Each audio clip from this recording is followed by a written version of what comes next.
All right, the podcast 7.2 then talks about using the periodic trends that we just learned in Unit 6. Good thing we learned those, because now we have to use them. I hope you remember them. Tell me about electronegativity. The ability of a Evenly? electron. Yeah, that's not the word we want. Huh. Let's change that word. The ability of an atom to attract shared electrons to itself. So when we talked about electronegativity, we talked about atoms being an electron hog, right? The more protons they had, the more they could hog the electrons.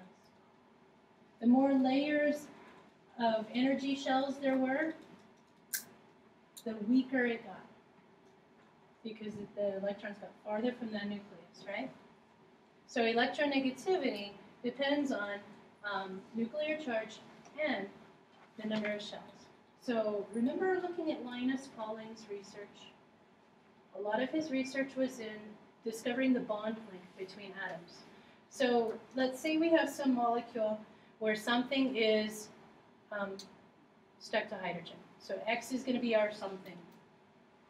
Remember in algebra, X stands for something? We don't know what it is yet.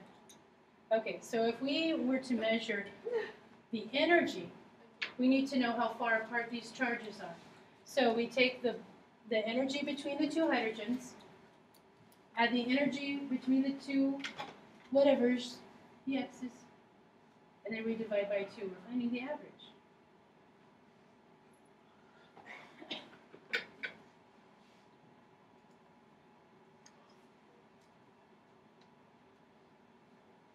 So far, so good? And so the difference between the two is capital delta.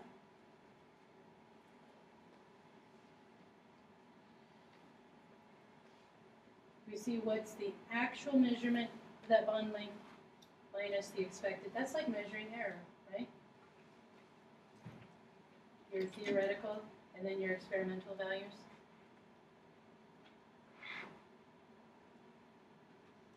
Here. Because we've done lots and lots of these measurements, we know what that delta value is going to be for almost every element, except for the ones that don't tend to form bonds very well, like radon and those guys.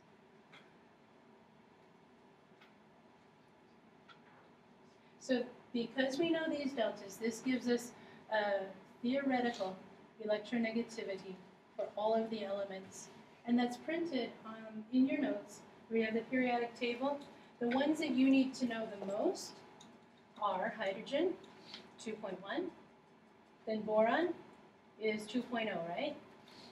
Or is it 1.5? 2.0. All right. And then look at this pattern. Boron is 2.0, carbon is 2.5, nitrogen is 3.0. Predict what oxygen will be. 3.5. And fluorine? Whoops. Fluorine is 4.0. If you know those ones, then you'll be able to answer any question about electronegativity using numbers to back you up. Okay, because we want to see how ionic is the bond going to be. We can measure how ionic the bond will be. So I don't need you to memorize, but it is helpful to you if you do memorize those ones. So the electronegativity tends to increase as the number of protons gets higher. So I better get this out of my way.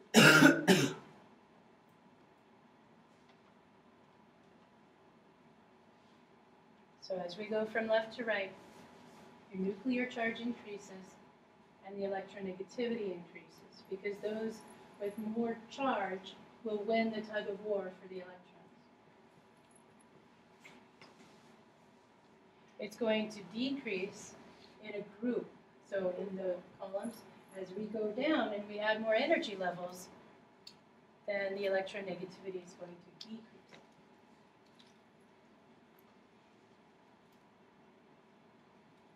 Why would we not talk about noble gases and their electronegativity? Because they're already stable, they don't need more electrons, so they don't really attract new electrons towards them. They've got what they need. The difference in electronegativity between the atoms tells you how ionic those bonds will be, or how covalent. And by this we mean how polar the bonds will be.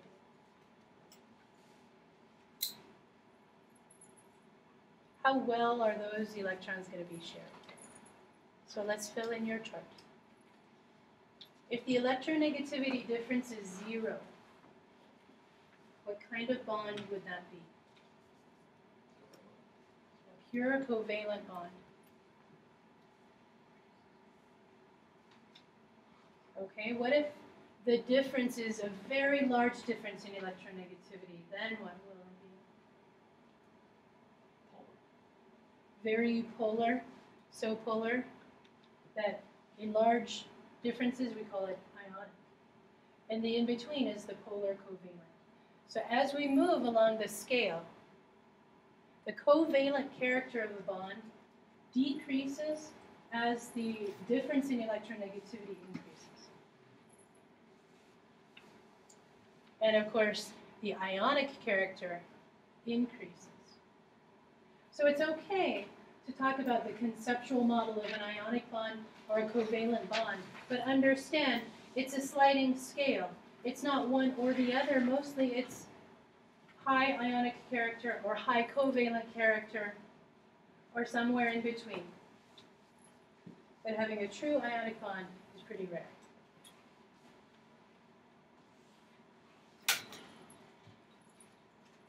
So when we talk about a dipole moment, then we're really talking about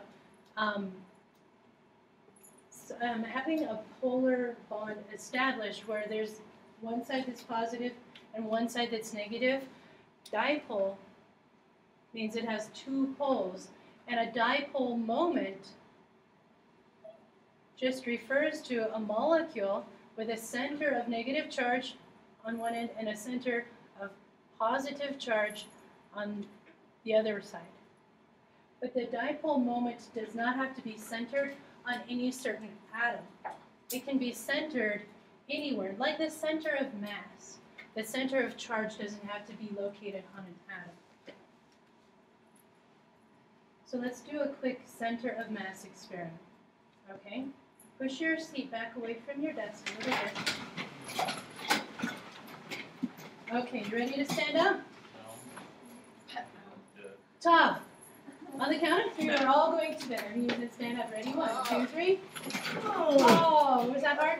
Yes. Yes. Took a lot of energy. Okay, sit down. All right. Now, I want you to work with your shoulder partner, the person who's sitting beside you. And this is what I need you to do. The person whose head is farthest from the ceiling is going to be the one to stand up. The person whose head is closer to the ceiling is going to hold their forehead like this, so you can't lean your head forward to stand up. Give it a try, Jesse. Can you describe how that was? Yes. Oh my God.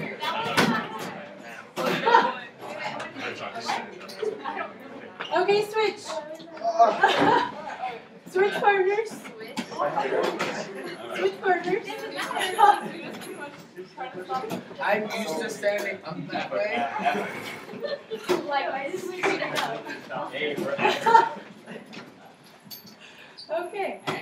Depending on how kind your partner was to you, you might have had a hard time standing up when you can't lean your body forward a little bit. Because leaning forward before you stand up out of a chair helps you adjust your body's center of mass so that it makes it easier to stand up. So when we talk about a dipole moment, we're talking about that location where the center of charge is rather than the center of mass, and that's going to determine how that molecule interacts with other molecules, how it lines up in an electrical field. right? Thanks for playing along. Always fun to have games going on in class. Welcome to here. Yeah. Okay, here's how we draw it though. To draw a center of charge, we put the plus sign on the end of the arrow where the more positive charge is located, and then the arrow points from the positive towards the negative. This is how we always draw force vectors for electrostatic forces. And so the plus sign is just showing where the positive sign is. So in an electrical field, the vectors always point from the positive end towards the negative end. You know that's going to go on iTunes. Not editing that out. Awesome. Yeah.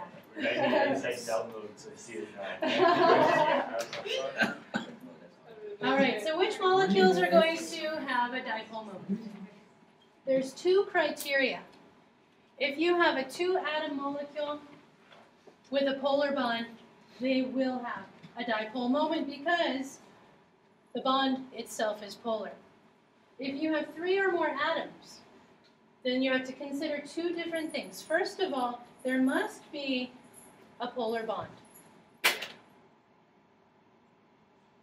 So I gave the example of two chlorines as a non-polar bond because their electronegativities are exactly identical.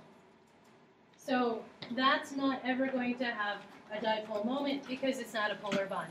Secondly, the geometry of the molecule can't cancel out. Certain molecular geometries will allow those vectors to cancel one another out. So one good example is this molecule. Tell us the name of this bad boy. Carbon dioxide. Right, so we definitely have a polar bond because oxygen is more electronegative than carbon. But I have one dipole going this way, and I have another dipole going this way, and the two dipoles are exactly the same, so they just cancel each other out. So if I were to add those two vectors together, it would add up to 0. And that means no net force, right? So no polar bond exists, or no polar molecule exists there. So here's one shape that tends to cancel things out. The linear geometry will cancel this out.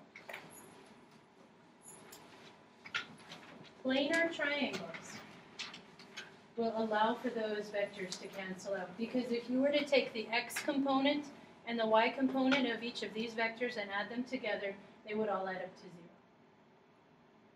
By x component, we mean how much it's going to the side, and y component means how much up or down it's going. Those would just add up to 0.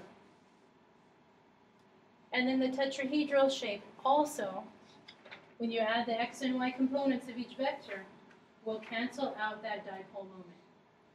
So even though there might be a polar bond in there, they cancel each other out because of the geometry of the molecule. Here's some that don't. A bent molecule hasn't got any way to cancel out the polarity of the bond. Trigonopyramidal can't cancel. So these tend to be polar molecules. One that looks like this is ammonia.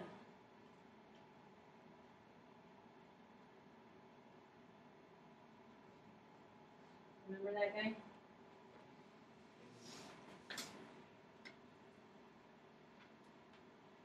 And there's lots of other shapes that we're going to learn in this unit, but that's a good start for us. So those, know the shapes that will cancel and watch out for those. Now if I substitute something else in there, beware. Like in a tetrahedral bond, I could have methane. And those are all polar bonds because carbon is definitely more electronegative than hydrogen. But what if I have them all arranged in tetrahedral formation? And they just cancel, right? Until I replace one of these with, say, chlorine. Now chloromethane is a polar molecule. This way it cancels, but this way it pulls more towards the chlorine, right? And there's nothing to cancel that one out. So the more the difference in electronegativity, the more ionic the bond will be. So here's our guidelines. Between 4 and 1.7, it's considered ionic. Between 1.7 and 0.4, it's considered polar. Anything between 0.4 and 0 is considered a non-polar bond.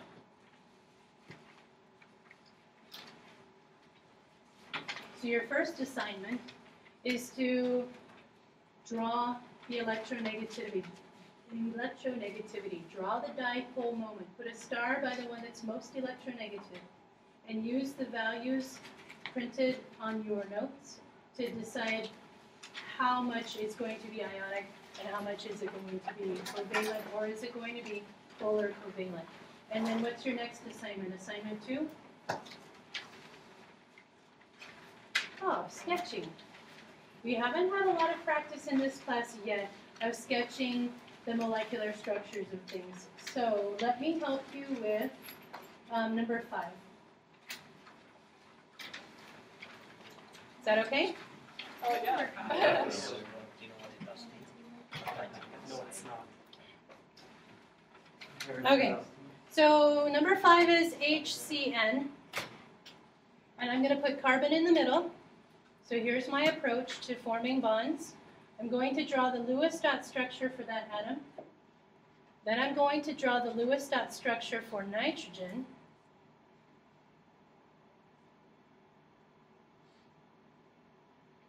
And then I'm going to draw the dot structure for hydrogen.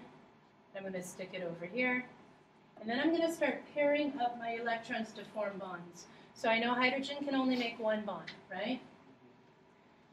Carbon has 3 electrons that still need a partner. Yeah, we can do that because nitrogen has 3 electrons that need a partner, like this. So what type of bond will we show? A triple bond. And then anything that doesn't get to make a bond has to stay as dots. So there's that hydrogen cyanide. Okay? So now you get to decide if that's going to be a polar molecule or non-polar molecule based on, is the bond polar, and will the geometry cancel? What geometry does this look like? It is linear. Good. Right. It's linear. Yep. So tomorrow, I need both of those assignments to be accomplished by you. You should have started your outline by tomorrow in class 2. So read chapters 8 and 9, get the outlines done. You still owe me a lab report Wednesday. And tonight at midnight, your Unit 6 test closes on Moodle. If you need your password reset, I need to know about that before I go to bed, say around 10 o'clock. All right? I think you have a 90-minute limit on your test anyway. Yeah. So, well, I used to have 90-minute classes. There was a time when we had a block schedule. All right. Any questions about anything at all so far? So far, so good? Brilliant.